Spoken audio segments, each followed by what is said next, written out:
Welcome to a conversation with Senator Michael Moore, our state senator representing the 2nd Worcester District.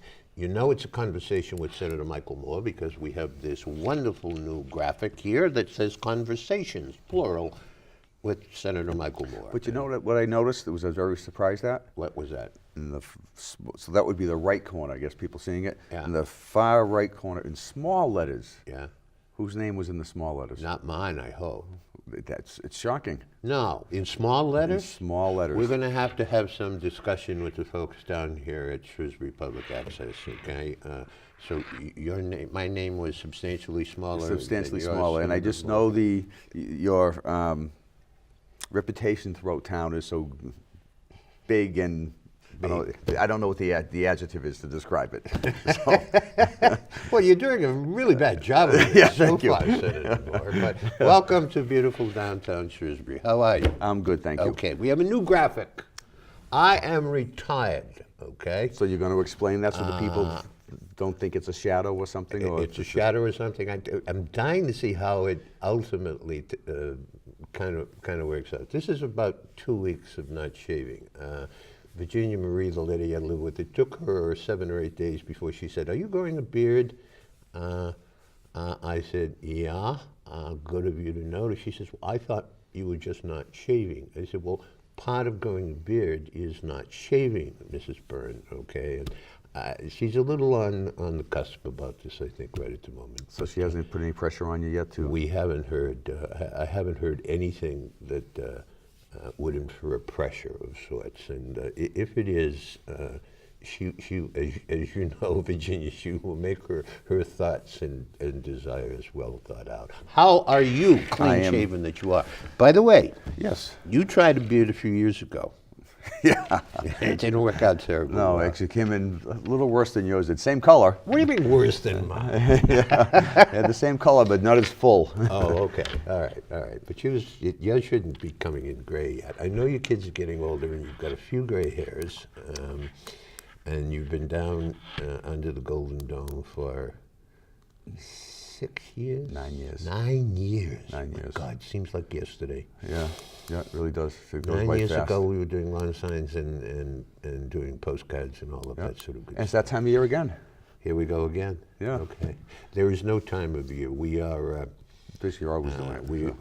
We are taping this sometime after our 3rd Northeaster, as people have had several in awaiting that adjectives possible that fourth. they hook on to, Northeaster, but enough is enough, and conceivably we could be having our 4th Easter, which I think is something we've done to the good Lord, or something. Well, it makes me wonder, because I think over the last several years, the winters seem to be getting further into February and March. Yeah. So with all the climate change they're talking about, I wonder if there's no climate change. There's no climate change? Didn't you know there's no such thing as climate change? Right. Okay. There's a guy that was on television who said there's no such thing. It's fake news. Fake news, okay. Oh, and they got rid of that when they got rid of using scientific data? Yeah, we don't have scientific data anymore anyway. So I'm sorry, so you're saying climate change? Climate change, maybe, is it pushing the seasons off a little way? It's crazy. It's really crazy. And the Cape is getting whacked. It's November and December. We don't seem to get really wintry weather like we used to. Right. So, welcome to New England. I have my youngest daughter who lives in Los Angeles, who was so excited. She called the other day to say, "It's raining. We're having rain in Los Angeles. Isn't this so wonderful?" I said, "Don't tell me about you." She's so excited to see rain out in Droughtville, I guess, out there. And I said, where you came from is we're buried in almost everything that's there. Okay. What's going on? How are the kids doing? Everybody good. okay? Everyone's doing In well. good health? We're waiting for the results, but my daughter just took her SATs. Ah, okay. So that went well. She is a junior now. Junior? Yep. My God, you are getting old. Yeah, so and I think we talked the last time, she's going through her driver's ed right now, so we're getting her up on the road. She's got to learn this permit driving, so. God love you. Yeah, Okay. it's. So she can pick up her brother when her brother is off someplace? Well, he right now is adamant that he's not going to drive with her. Oh, really? Yeah. Oh, I see. So even when we're in the car, he doesn't want her driving. I see. Okay. So, All right. that young brotherly love, I guess it is. Yeah, that's right. Right at that stage. Yeah. Huh? So, but I'm sure, as you stated, once he realizes the benefit. Oh, sure. Yeah. Sure. It's gonna That's the way he gets to the car. That used Yeah. to be the same story with our kids. Who got first? Melissa got it first. Okay, and it was, do you mind picking up your brother? No, that's okay. Give me the keys. Okay. And about 2 hours later, they'd both come home. Mom and Dad are saying, "You picked them up, at school. This wasn't, an overnight trip someplace."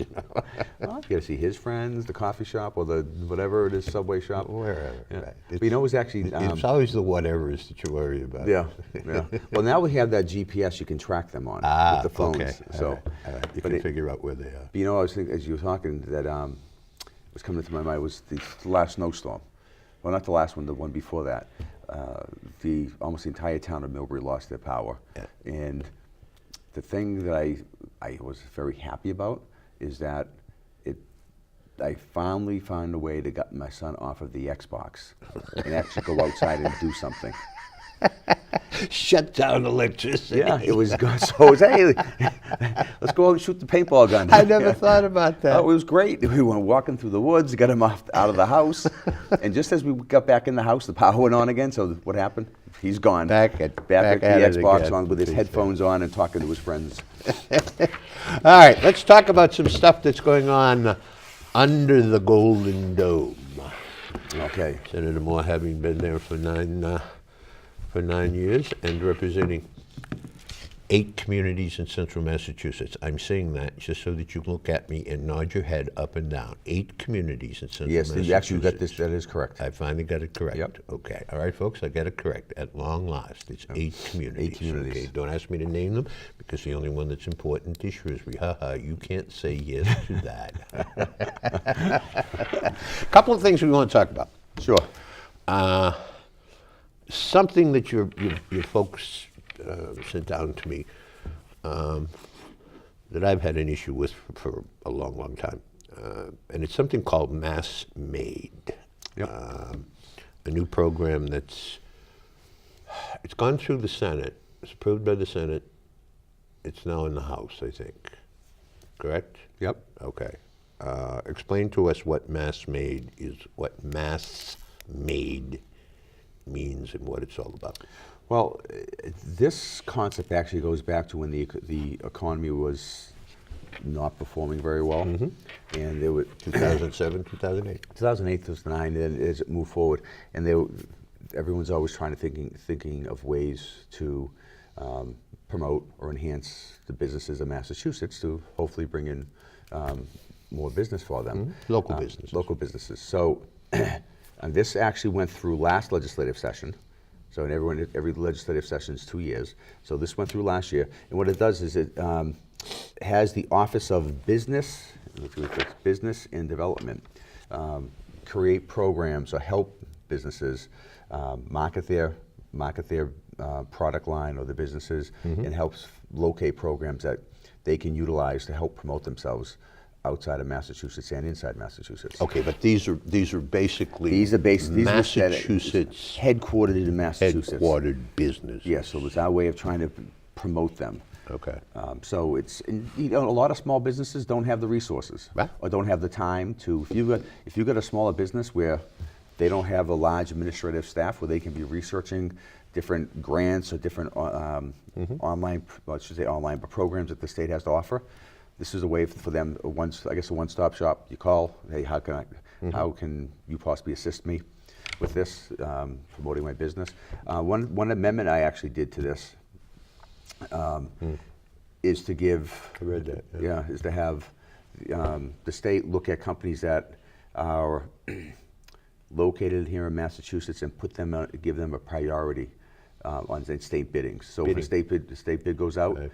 if you're again headquartered in Massachusetts, we have to look at there could be some federal interstate issues that we have to look at, Right. but the goal is to have them get a priority listing on the bid, so that if we're directing money or resources to our businesses here located in Mass. Sure. So if you're doing a construction project, or a municipality, state, whoever it is doing somehow try and figure out how you can get the local people to be doing this. So work, instead of rather than bringing in companies from Kansas and Oklahoma or someplace to do these things. Or even some New Hampshire and Connecticut. Right. If you're, instead of being fourth on the bid, if you're a company headquartered here in Massachusetts, you may be first on it because of that. Right. But the interstate commerce issues we have to look at to make sure that we're not violating anything there. Right. It sounds like a simple concept, but the problem is if one state does it, then another state retaliates and they do it, then it has a rippling effect. So we have to make sure that we're not easy. The unions were doing that with contracts, trying to insist that people who were doing building projects were in some fashion being required to hire local labor rather than bringing in folks from someplace else. It's always been an issue with me about, and the other part of it is economic. How do you compete? We're talking about Virginia. Virginia and I have been, advocates of buying locally. Okay, and this is, retail stuff, and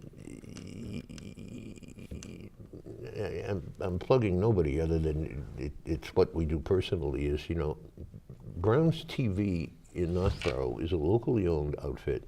It's wonderful, great service, wonderful people. You got a problem, you pick up the phone, they come to your house. Okay, Percy's was the same way with other things. The demise of Shacks in Worcester. Okay, there isn't anything I own that I don't think had been bought in Shacks. Until recently, since they closed down. It's actually funny. How do you see those people? How do you compete with? When you drive Route 9 on a Saturday, we went down to Boston on Saturday, and you drive on Route 9. And when you get down, to Westboro, Northborough area, the line of cars going into Walmart are backed up on Route 9. I know for miles and miles and miles. But how do the local people compete with that? It's got to be very, very difficult, really and truly. Well, in today with a lot of the businesses being online. Yeah, right. Well, that's the other aspect of it. Right. The little companies that you can buy online, you're getting it at a 20% savings or. Depending, some states actually have a higher sales tax, but where there's no sales tax, you're just getting a saving there. Yeah. So. Yeah. So it's. Buy locally, folks, please. Okay. Anytime you can do it, get the local people, give them the business. Okay. Yeah. Is it? Are you paying a few more bucks? Well, maybe you are, but the other part about it is. They're part of our community. More importantly, if you want service, you pick up the phone, and the folks at Walmart aren't necessarily coming to my house to fix something when it breaks, but the guy down the street is going to do that, okay? Yeah. There's another... That's actually something, because it really all equates to jobs, and this more ties into technology and jobs, but grocery stores, or you go to the retail stores now that have the self-caching technology there. When you go through, I will never do that. I always make sure I go through the register that has someone there handling it. Right. That's someone's job. We always complain about no jobs for teenagers or people who have retired. These are the jobs we're eliminating. Right. So, and it all ties into technology. Right. See, I would never have a problem with that because I could never. I'm not a big shopper, but anytime I would do it, I couldn't go through that because I couldn't figure out how to put all the buttons in and the rest of it. I need some nice person to say, okay, here it is. Help me. Give me the money, okay. Well, see, that's the benefit of having a teenager because they all know how to do it. I know they know how to do everything. Really, it's really okay. In any event, that's a bill. It's moved on to the House. Yep. And let's hope that any plug, push, help you can give local businesses, stay at it, Senator Moore, okay? Thank you. Another item that came up is something I candidly was not aware of, and that is privacy. You are You've been involved with community colleges and the rest of it. What's Higher the ed, committee you're higher on? education. Higher education, okay. One of the things that is a bill that, again, I think passed the Senate. It's now kicking around in Yeah, the we House just passed this someplace, okay. weeks ago. And it's about privacy. Explain this to me. Information about students in colleges, community colleges, Yeah, regular community colleges, colleges. So the student data. is now is a matter of public record. Yep. So I never knew that. Well, actually, until we did the public records law Yeah. a few years ago, updating it, a lot of this I actually thought the federal government through FERPA restricted a lot of this. Yeah. But the schools came to us, and so the data that's public record right now is students' names, their home and school addresses, dates of birth, telephone, cell phone numbers, email addresses, area of study, graduation dates, parents' name and addresses. So right now, if someone were to file a FOIA or public records request, schools would have to furnish this information on every on student. whatever the request was My goodness. dealing to. Okay. So what we did is we And if it's a matter of public record, I mean, that goes to God knows who. I mean, yeah. So you could have a business or that Sure. wants to market to your students. Right. So they do a FOIA, they get all this information, and then they start reaching out and marketing to the kids. So it's actually Chapter 66 of the general laws that the state universities came to us with this and asked us to make this correction. So Okay. I actually want to applaud them for realizing that this information Okay. was Yeah, out there. I know there's a need for transparency in all aspects there should be of limits. government, but I never knew it extended to.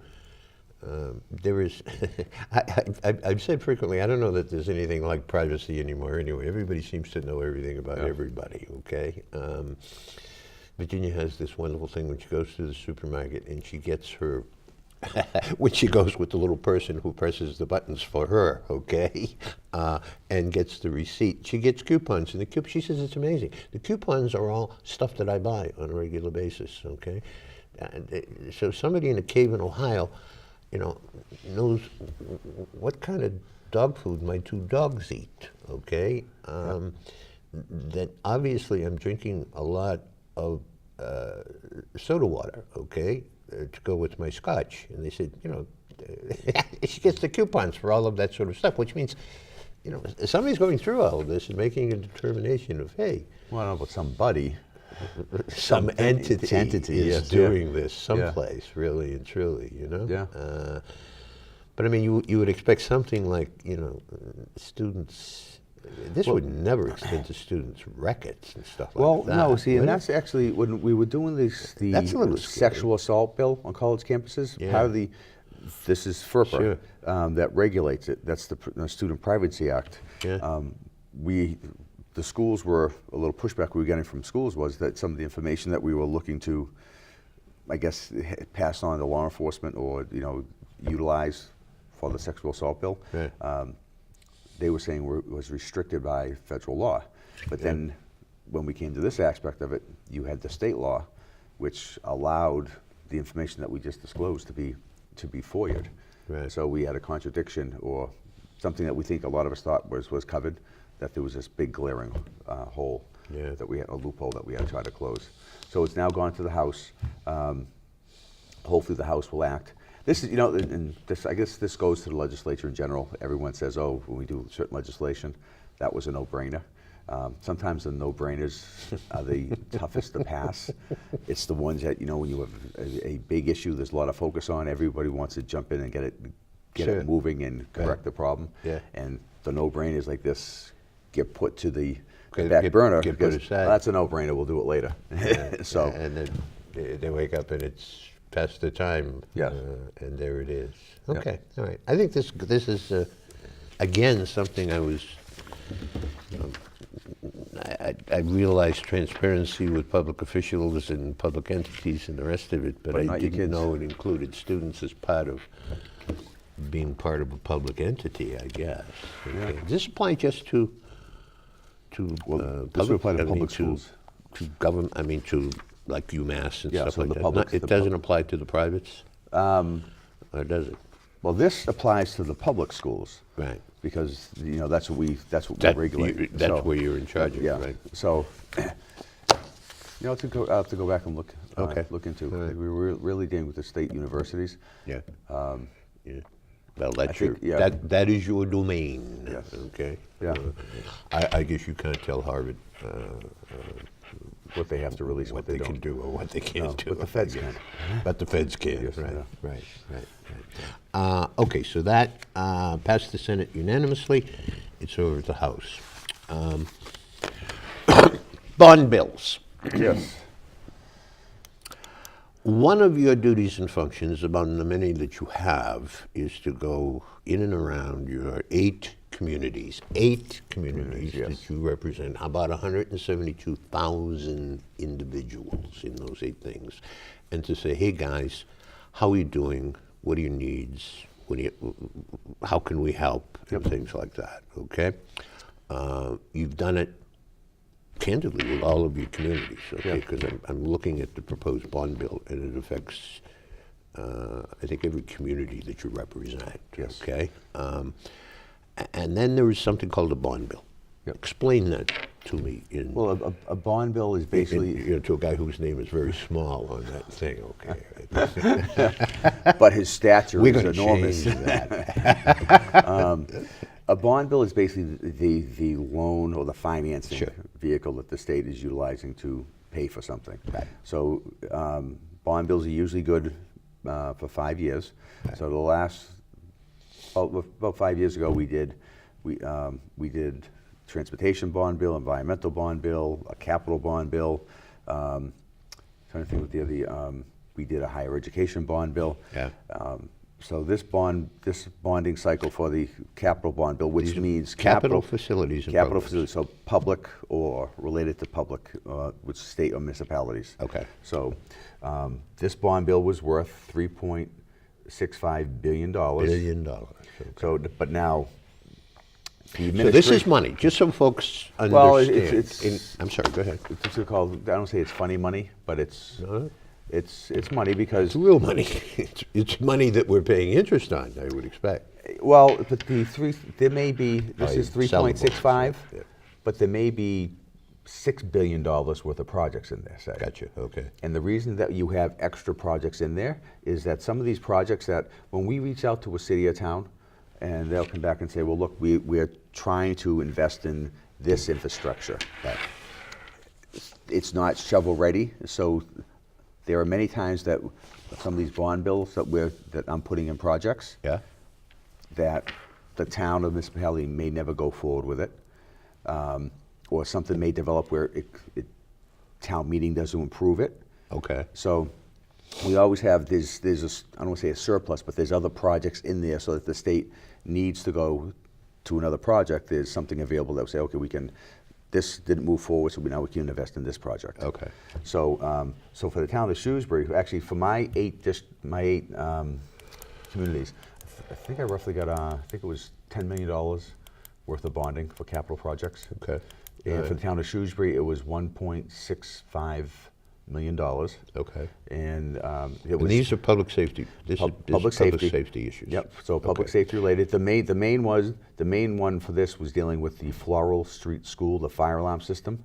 Oh, okay. So so when we spoke to the town, that was the major issue that they needed to get some financing or some assistance with. Oh, So okay. now the way the bond bill works All is right. You just found that out.